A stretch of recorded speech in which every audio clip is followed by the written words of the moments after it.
Good morning, everyone. How are you doing? It's been a heck of a ride the last couple weeks with the energies, and I've taken a lot of time to ground and given a lot of space to sort through what's moving through the collective. And I just woke up, and today was the day. We're going to do a collective reading. All right. So thank you for being with us, Spirit. Deep breaths, everyone. What do we need to know for the collective? What the heck is going on? What are the blocks showing up in the collective? What are the solutions to those blocks? What would give us courage in confronting those blocks? What do we need to know for the highest and best good of self and the planet? Thank you. Anything else, Spirit? We have avalanches. Okay, hold on. Okay, let's start there. Beautiful. We have new beginnings. That makes a lot of sense. I'm going to see if I could do this in order. New beginnings, giving way to answers regarding commitments, old commitments, what we want to stay committed to, what it's time to release. Sometimes there's such thing as toxic loyalty, right? Loyalty is an incredibly noble quality. However, when it's at the detriment to self or other or a circumstance, it can cause more harm than good. So if some of you are toying with the idea of letting go of a commitment, you need to forgive yourself and release that part of criticism so that you can create a beautiful open space for something new to come in. Okay, apparently I'm taking reversals. I normally don't do that in this deck, but where the energy wants to go. Inspiration in reverse, courage, travel in reverse, and strength. Unconscious position. Let's take a look. We have animals, which is always, for me, it's I could take it two ways as a comfort card. Some of you gain a lot of grounding from being around animals or just self-fulfillment. So that's part of it. But the more common way that I read that is we are called to either get reacquainted with our animal self, meaning our instinctual body, our primal self,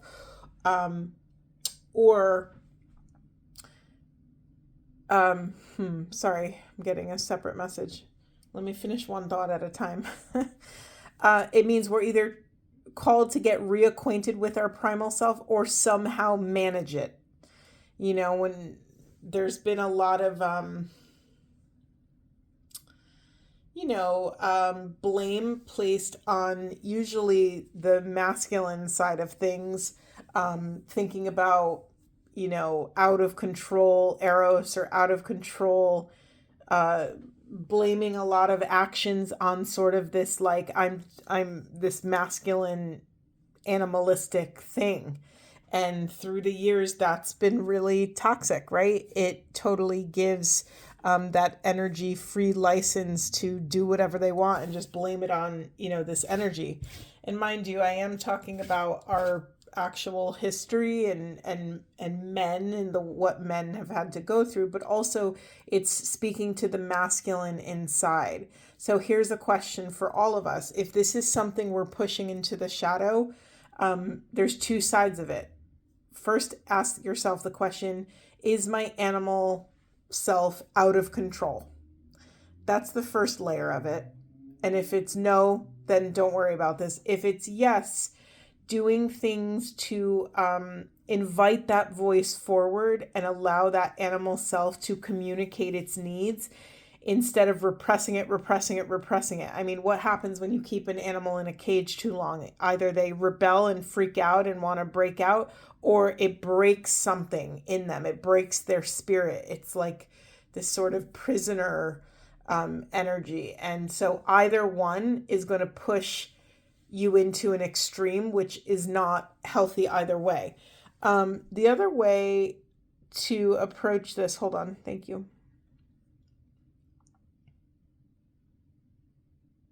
Okay, thank you, Spirit. Some of you, for the majority of you that I'm reading for, there is a whole other animal instinct you need to tap into, you need to get reacquainted with. Our animal instinct is like a compass. It's like this sacred compass that allows us to just be honest about the situation in front of us. I would bet 9 out of 10 times that if you ask your animal, your inner animal, to what they thought about a situation, or do they want to go somewhere, do they want to eat that, do they want to do this thing, they would have an immediate answer. And sometimes, in our very,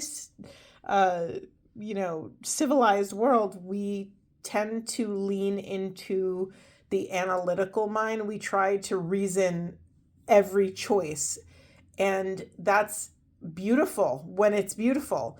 But sometimes built into that reasoning is a little bit of self-abandonment, self-betrayal.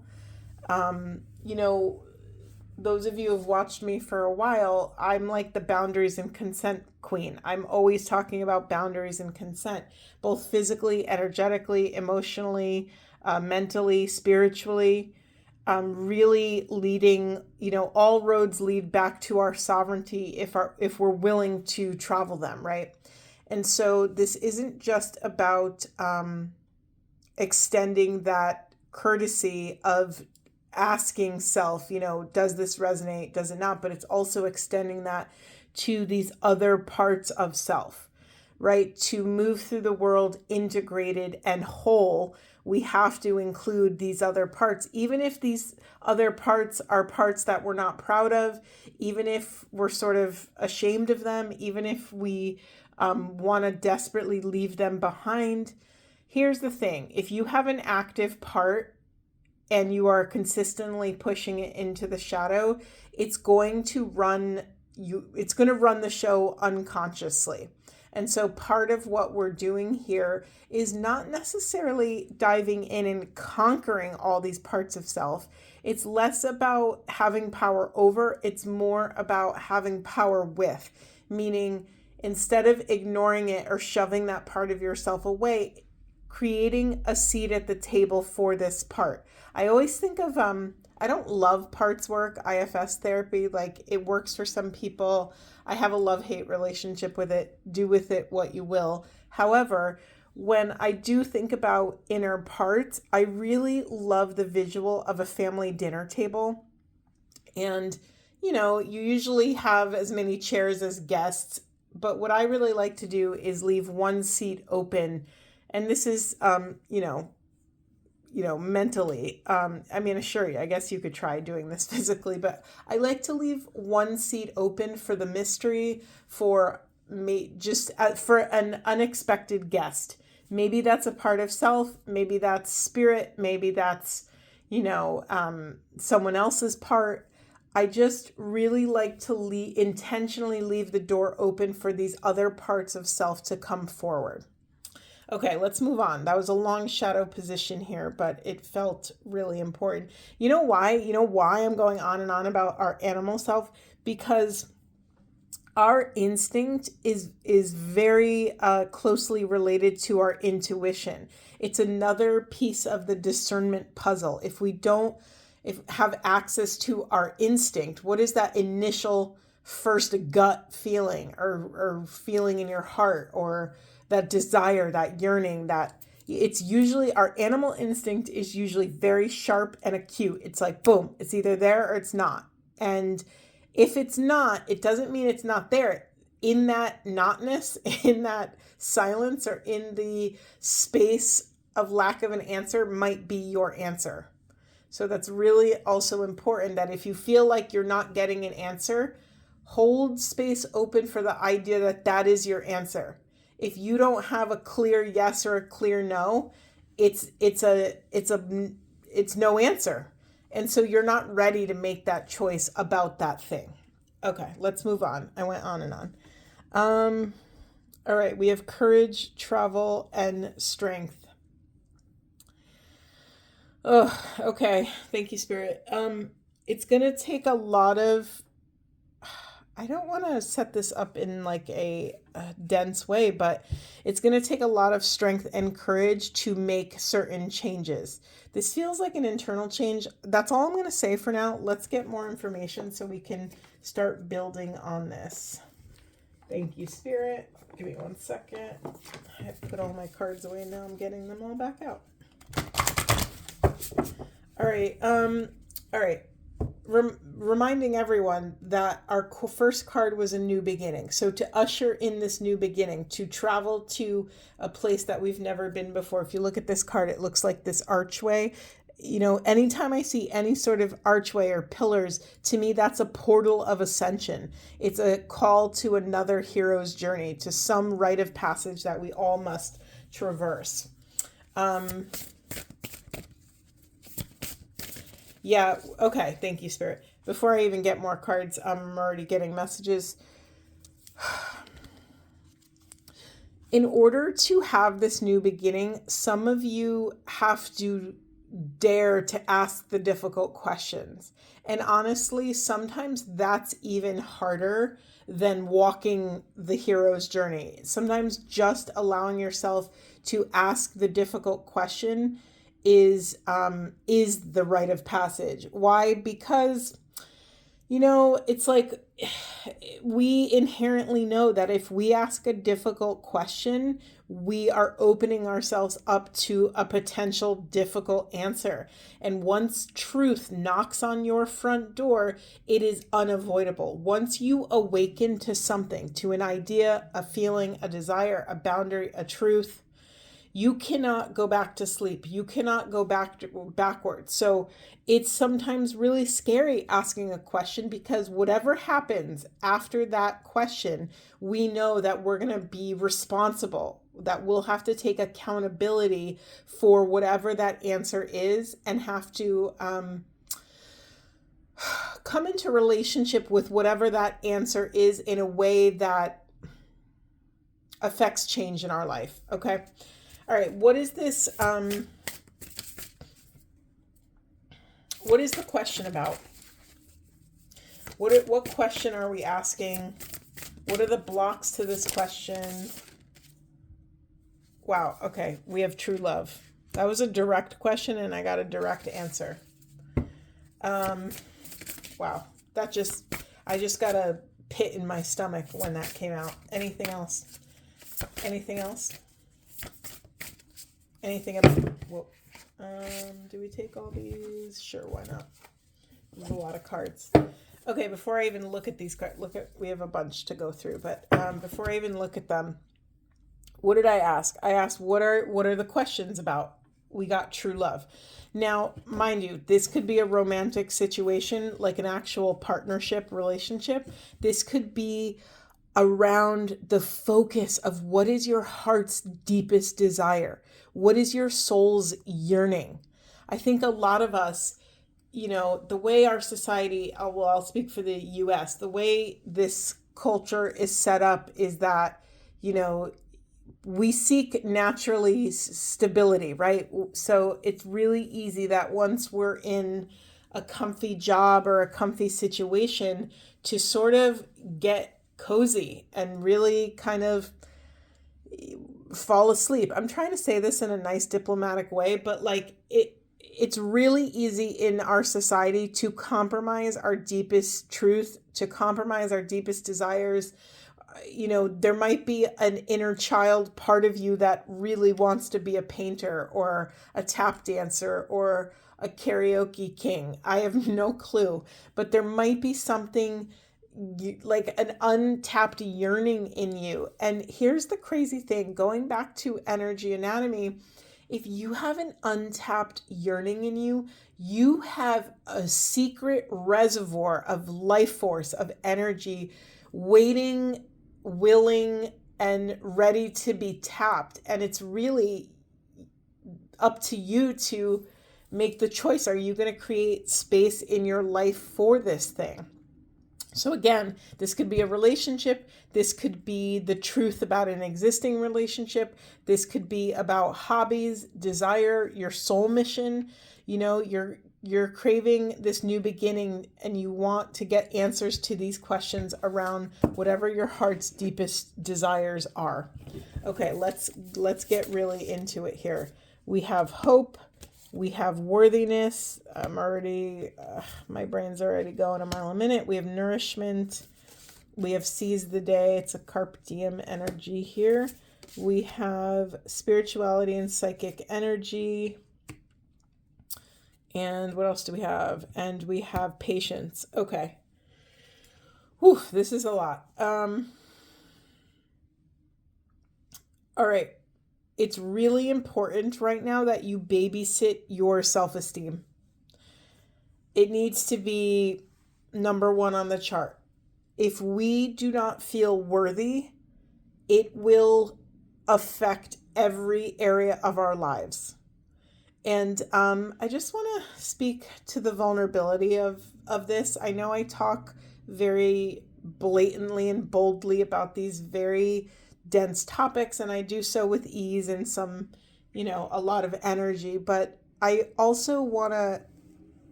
give a nod to the profound sensitive nature of worthiness. I think so much of the world, is managing our self-esteem, right? Worthiness and feeling unworthy. I feel like it's probably the top 5 core wounds that we all confront at one time or another. Our self-esteem, every choice we make goes through the lens of our self-esteem, right? Every choice we make reveals how we feel about ourselves. And, that process of awareness around this topic, it's very vulnerable, because then all of a sudden you realize, whoa, like my deep, intimate secrets are sort of out on display. You could kind of read when someone loves themselves very quickly and they have like that zest for life, or they're just content with themselves. And that's really hard for some people. For most people. So I just want to honor that, I want to bring in oneness here, right? We all breathe as one here. There is no other. And so I say that to hopefully, get you to feel that you're not alone, one, that everyone goes through different versions of, it's like we all have to pass through the portal. We all have to go through the pillars of, this rite of passage of, okay, are we going to love ourselves, or are we going to abandon ourselves right here? Okay, I'm going to move on because I can go off on a whole tangent on self-abandonment. You're being called to have patience with yourself. I find it interesting that we got patience and seize the day. So here's the thing. When I get two kind of sort of like conflicting cards, to me, this is about pausing for discernment. This isn't about sitting at home on your couch doing absolutely nothing and waiting for the universe to open up and gift you with, your dream life.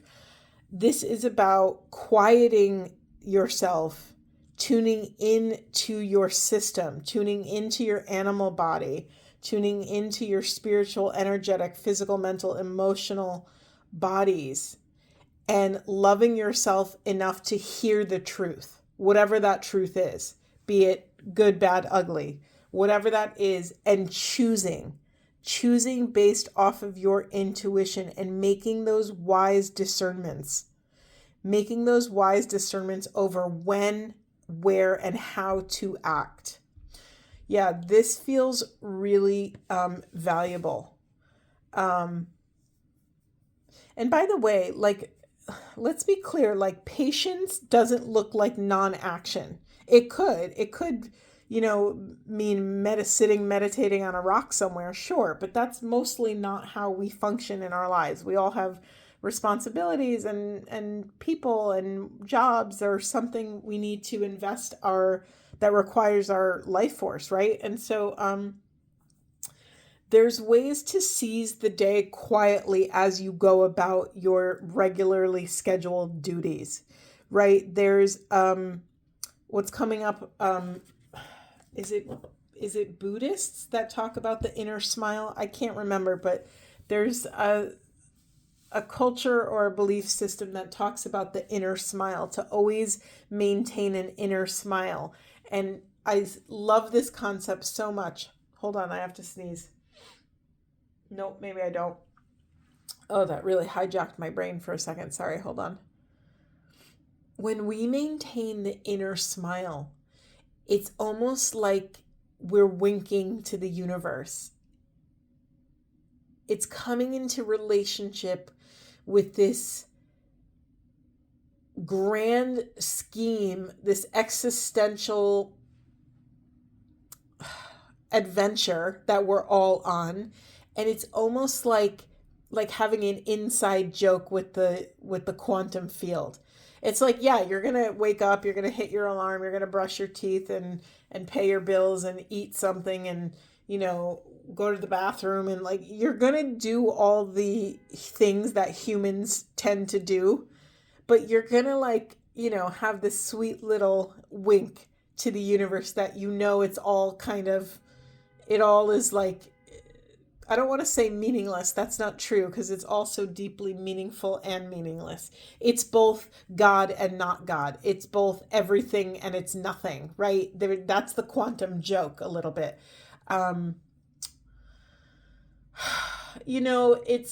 It's I'm sorry, I'm trying not to get sucked into the politics of it all, but it is a wild thing. Like, if this is what's coming up, let's just look it directly in the eye. It's a really crazy thing that this planet was given to us for free and that we have to pay bills. It's a really crazy thing that people have power over other people.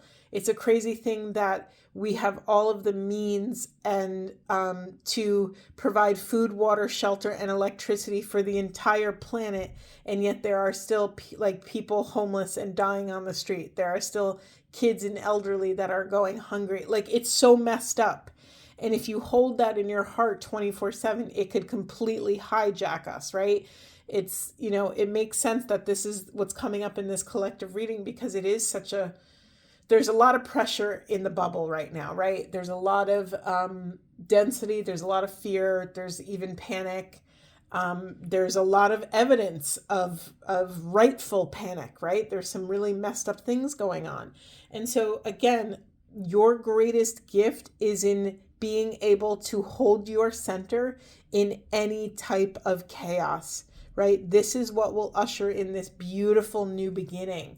When you become a hospitable, safe host, when your soul learns to trust you, when you have enough self-respect for your truth, for your deepest desires, it opens up the world for your deepest alignment. It opens up your life. It opens up, this opportunity to find your true love, be it,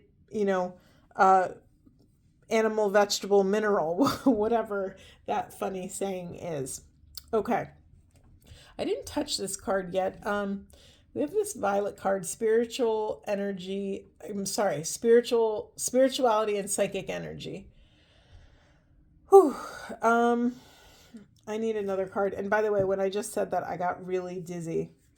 In the unconscious position, we have dazzling charm here. Are some of you pushing away some sort of gift? I mean, come on, guys.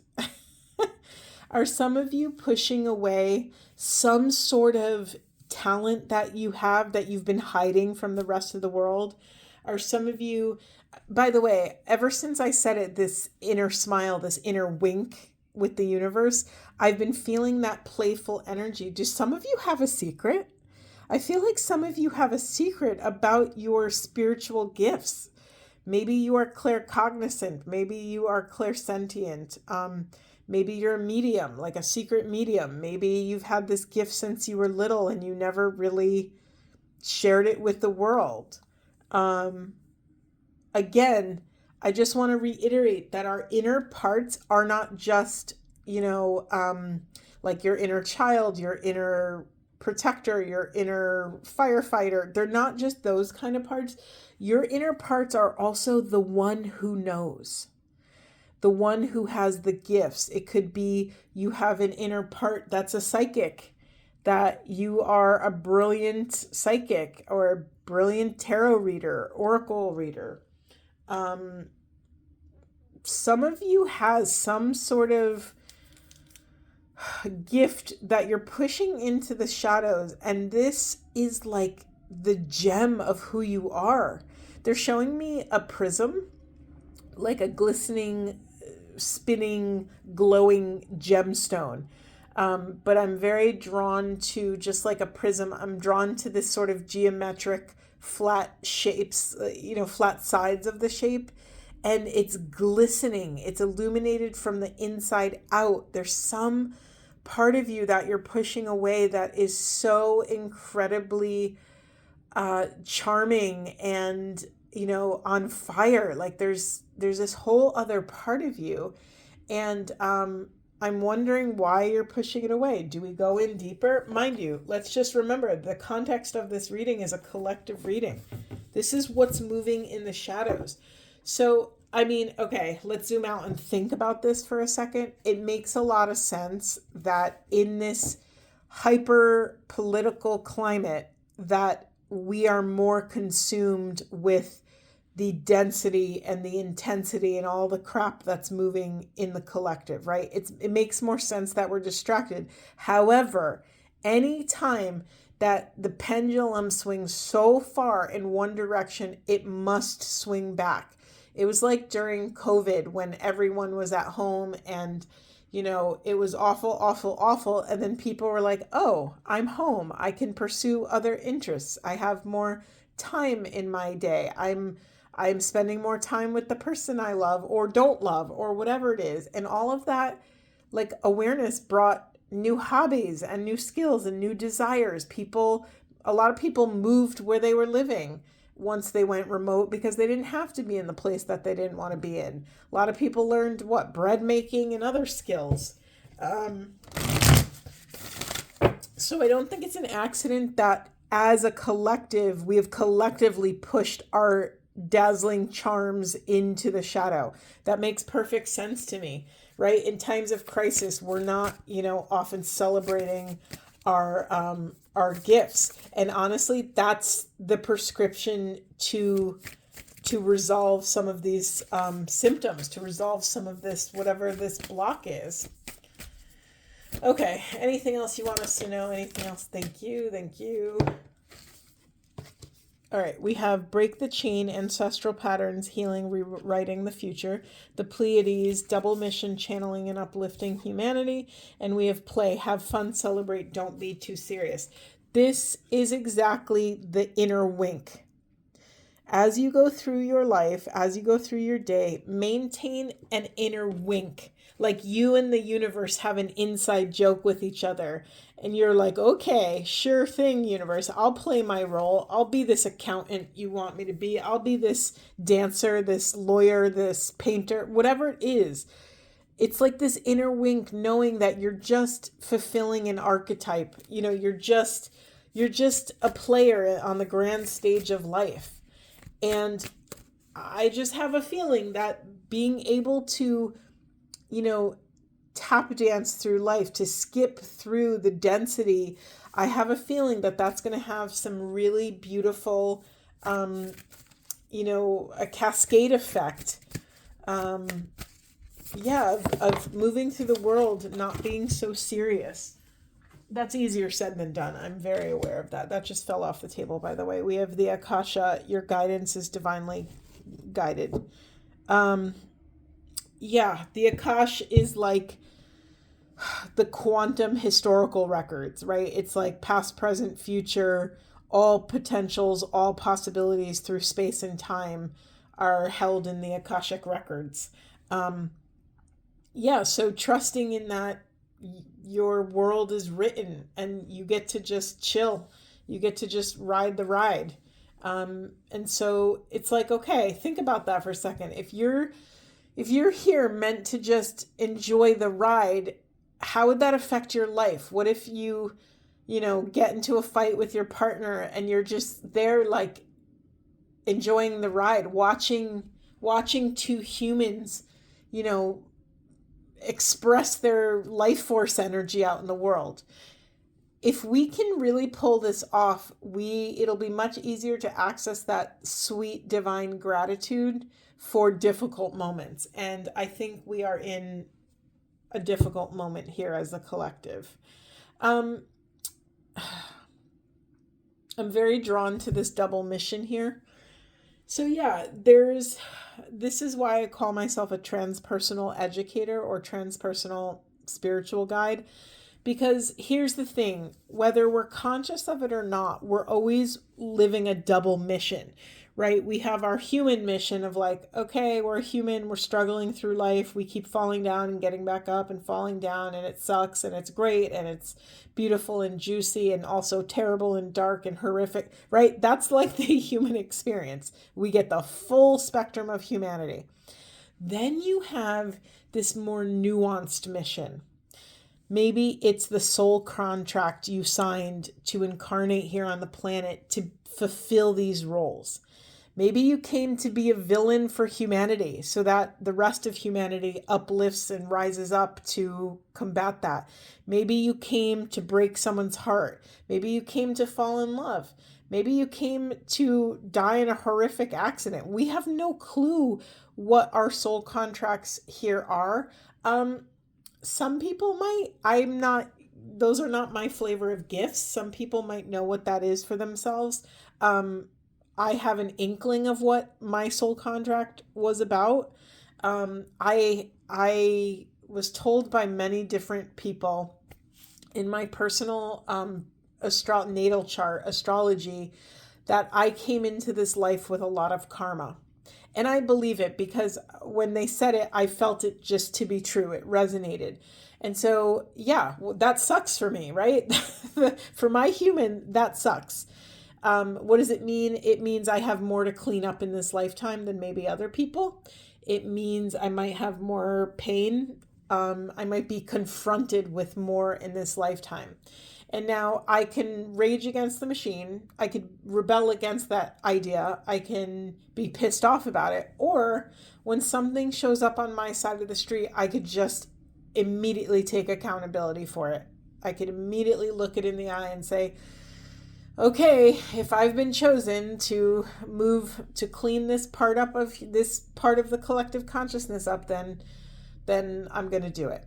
And I don't know why, but I don't know why that karma is my karma. I don't know what I did in previous lifetimes or what I was confronted with. But I've been through a lot of pain.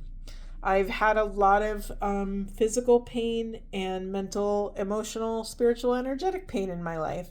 And I think it's also been honing my skills so that I can help other people navigate through their pain, right? This is why we do what we do. So that was just to give you a personal example of this double mission, right? I'm a human. I wake up, I do all these human things, and on top of that, not on top, I was going to say below that, underneath that is this sort of like quantum responsibility, this quantum experience that we're all having. And it's hard. It's very difficult. Once you awaken to this other side of the coin, it's very difficult to move while having one foot in two worlds. This is the transpersonal piece, right? There's the personal and then there's the collective. And how do we sort of integrate both into this thing that we call life? How do we, make choices and really show up with a stance of openness, surrendering to the mystery, trusting that we don't need to know everything, that we have everything in our back pocket to confront what moves through the collective, what needs to move through the collective. This has been really intense. Is there anything else, Spirit? Thank you. This card feels separate. Some of you, part of your karma is breaking the patterns of your personal ancestral lineage, family trauma.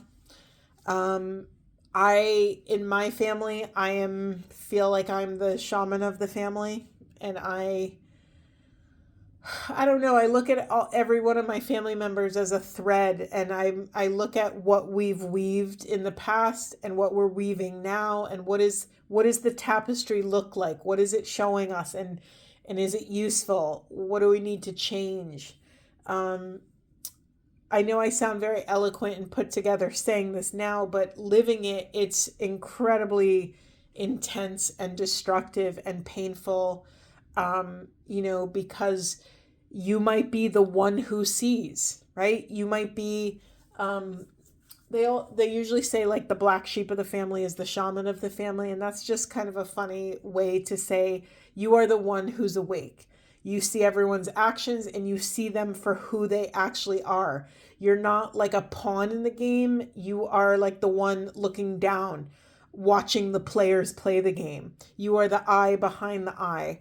And when you move through the world that way, it's incredibly painful because you see people's suffering, you see why they are how they are, and the pain comes from not necessarily always being able to affect change. And also, it might not be your responsibility to affect change, but the fact that you see what your family of origin has been weaving, you get to hold that history in your heart and use it to inform your next decision.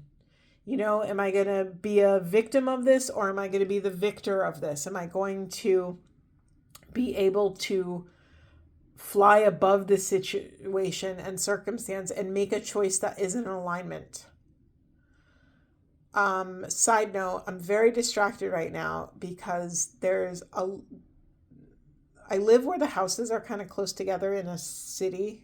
And there's some very old, huge trees. And there's three guys taking this massive, old, beautiful tree down, or maybe some branches. I don't know. And it looks very dangerous. It looks very dangerous. There's literally a guy swinging on a rope, like just loosely swinging. Doesn't feel the safest. Spirit, why am I distracted by this? Why are you showing me this? Wow, thank you, Spirit. Okay. They're showing me the tree of life. They're showing me a family tree. And, here's the thing about our histories. We cannot change our history. We cannot change the roots of the tree, but we can trim the branches. That's such a funny analogy. Thank you, Spirit. We can choose which direction we want to grow in. We could choose which branch we want to follow and which branch we want to chop off. Like if we have, I don't know, I can't think of an example of it right now. I'm going to leave it there because that sounds like a whole nother reading. In the unconscious position, we have deep replenishment, retreat, rest, and be held. Again, this is that non-action. This is that understanding, using your intuition and your discernment to decide, is this a time of pause or is this a time of action? If I take action right now, am I in alignment with this wholeheartedly? Is this a whole hell yes? Right? All of our decisions should be a hell yes. If they're not a hell yes, they're a no.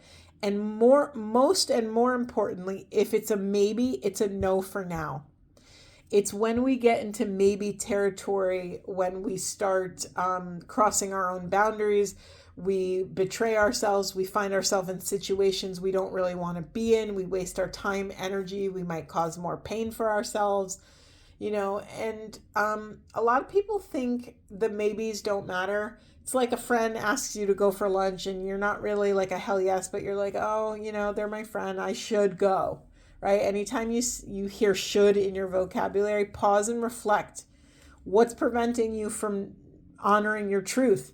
You're saying you should go. That's external pressure to do something you don't want to do. So why are you doing it? What is the impetus? What is the pressure you're putting on yourself to do that thing?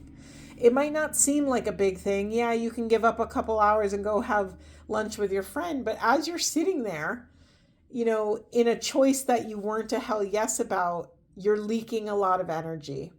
And you never know the repercussions of that, right? It could be fine, but it also could be like, I didn't want to do this and I did it, and now I'm sitting here regretting my choice. So this isn't about judging the choice. This is just about honing our discernment and making sure we're not leaking energy to things that are not resonant for us, that are not in alignment for us. And I don't care. No. It's not just me. The quantum field does not care how small or huge the choice is. You could be deciding what type of brand of salt you want to use in your house on your food. You could be choosing what job you want. You could be choosing what partner you want. You could be making a major political decision for a country. It doesn't matter. The energy has to be in alignment, right? If we're leaking power, power is power. It doesn't matter how small or great it is, okay? Whew, okay. I can't believe we're going on 40 minutes here. Let's start wrapping up. Spirit, anything else? Thank you. Self-care? I thought so too. Let's get some self-care. All right. What do they need to do? What do we need to do to take care of ourselves? What would benefit us in this time? Thank you. We have write a gratitude list. That gratitude is coming back in. Anything else, Spirit? Anything else? Thank you. Sync with the moon. Yeah, so maybe this is just paying attention to your moon cycles. Maybe this is actually diving into your greater astrology. I know I mentioned my birth chart. Maybe that's something that might be useful for you. I tend to feel like people have strong opinions about astrology. Either it's incredible or it's BS. As always with everything, take what resonates, leaves what doesn't. If that information brings you support and it helps you along your path, then it is useful. If it doesn't, it's not. And you are sovereign, so you get to decide what's useful and what's not, okay? Anything else? Any other self-care focuses? Focus. What are we focusing on? Hold on. All right, we have connect with crystals, which to me is just another external source of grounding. So maybe it's nature, maybe it's whatever. We have positive affirmations. I have a love-hate relationship with affirmations. You can say a lot of words till you're blue in the face, but until you animate them in your system, they're not going to do anything. So that's my little disclaimer on affirmations. And then we have, oh, look at that. We have ground yourself. I just said it. I'm very drawn to these roots because they're thin roots. They remind me of the threads I was talking about, your threads of your family tree. Very interesting. Unconscious position is burning a bowl ritual. For me, this is a symbol of like cord cutting and attachments. So yeah, there's some of you are pushing your attachments into the shadows. You don't really want to look at them. It's going to hold you back. So it's up to you, right? Again, you're a sovereign being. You can decide how far you want to go with this, but allowing yourself to even just acknowledge, even allowing yourself to tell the truth about your attachments, I think will move some of the energy in your field. It's when we lie to ourselves. It's when we, pretend we're not attached to something that can start wreaking havoc on our system. Forgive the noise. The tree guys just started leaf blowing, apparently. So swinging from trees was not enough. Now they have to leaf blow. And I'm laughing that they're leaf blowing because there's so many leaves that haven't fallen yet. I don't get it, but whatever. Moving on. Let's get some wisdom for us. Into the woods wisdom. Hold on. All right, we have wish. Make a wish with a dandelion in the wind. Okay, sure. I need some more concrete wisdom than that, Spirit. All right, let's get some Buddha wisdom. We have master your words, master your thoughts, never allow your body and speech to harm others. Okay, beautiful, Spirit. Thank you so much. What's so important about work like this, never allow your body and speech to harm others. This also includes yourself. I think we work so hard to be a quote unquote good person in society, but so much of that work abandons self. We also want to work to not harm ourselves.